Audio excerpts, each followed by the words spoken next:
प्रशांत किशोर अपनी पार्टी की नींव 2 अक्टूबर को रखने वाले हैं और बिहार विधानसभा चुनाव 2025 में पूरे 243 सीटों पर अपने उम्मीदवारों को खड़ा करने वाले हैं। लेकिन उससे पहले लगातार प्रशांत किशोर जो हैं एक के बाद एक कई घोषणाएं कर रहे हैं और घोषणाएं ऐसी कि अगर इनको धरातल पर उतार दिया जाए तो शायद बिहार की सूरत बदल सकती है। अब प्रशांत किशोर ने नया घोषणा किया है और नया घोषणा ऐसा है कि अगर जनता के मन में ये बात बैठ जाती है तो हो सकता है कि जनसुराज जो दावा कर रही है, प्रशांत किशोर जो दावा कर रहे हैं, वो दावा पूरा हो जाए और प्रशांत किशोर जो है बहुत अच्छे मार्जिन से चुनाव जीत करके सदन में पहुंच सकते हैं। अब इस बार प्रशांत किशोर ने कौन सा नया दावा कर दिया है इसके बारे में आपको बताएंगे, लेकिन उससे पहले आप हमारा परिचय जान लीजिए। नमस्कार, मेरा नाम वेद प्रकाश है। आप जनता जंक्शन देखना शुरू कर चुके हैं और कैमरे के पीछे हैं विशाल।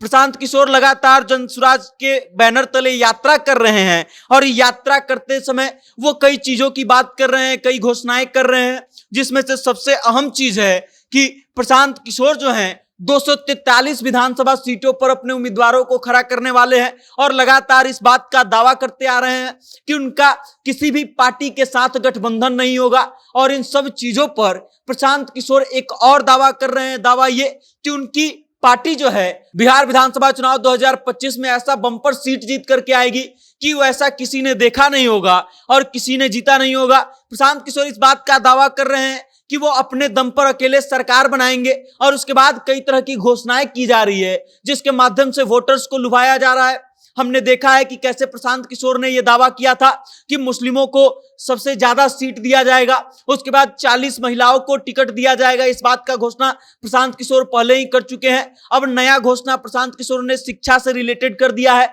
और बिहार के लोगों से इस बात का वादा कर दिया है कि अगर जनसुराज की सरकार बनती है और प्रशांत किशोर पावर में आते हैं तो बिहार के जितने भी 15 साल से कम उम्र के बच्चे हैं उन सबको प्राइवेट स्कूल में पढ़ाया जाएगा और उस चीज में जितना भी खर्च होगा वो सारा खर्च जनसुराज और बिहार सरकार देखेगी। अब इस बात को आप अच्छे से समझिए। नीतीश कुमार पर हमला बोलते हुए प्रशांत किशोर कहते हैं कि बिहार सरकार शिक्षा पर लगभग 50,000 करोड़ रुपया खर्च करती है, उसके बाद भी 50 बच्चे पढ़ नहीं पा रहे हैं और इन्हीं खर्चों को हम सही तरीके से करेंगे, हम भी 50,000 करोड़ ही खर्च करेंगे। लेकिन हम ये दावा कर रहे हैं कि बिहार के 15 साल से कम उम्र के जितने भी बच्चे होंगे उन सबको प्राइवेट स्कूल में पढ़ाया जाएगा। उनकी किताब, कॉपी, ड्रेस, जितना भी चीजें हैं वो सब सरकार की तरफ से देखी जाएगी और उसके बाद वो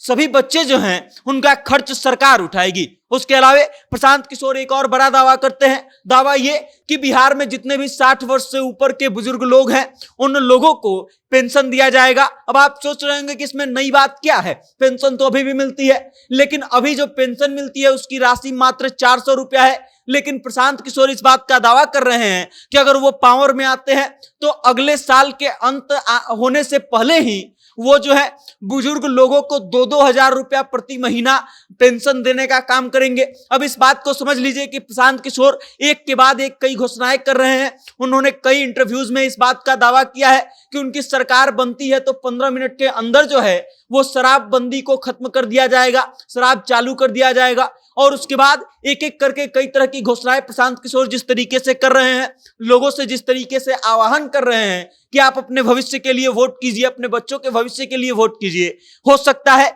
कि प्रशांत किशोर एक बार 2025 के विधानसभा चुनाव में इस तरीके से उभरे कि किसी ने सोचा नहीं होगा। बाकी अब देखना है, दिलचस्प होगा कि प्रशांत किशोर के जो ये वादे हैं या फिर जो प्रशांत किशोर लुभावने ऑफर लोगों को दे रहे हैं ये लोग कितना समझते हैं और प्रशांत किशोर को कितना सीट मिलता है। बाकी इस खबर को लेकर के आप क्या सोचते हैं, प्रशांत किशोर के वादों और दावों को लेकर के आप क्या सोचते हैं, अपनी राय कमेंट करके हम तक भेज दीजिएगा और देखते रहिएगा जनता जंक्शन। बहुत बहुत धन्यवाद।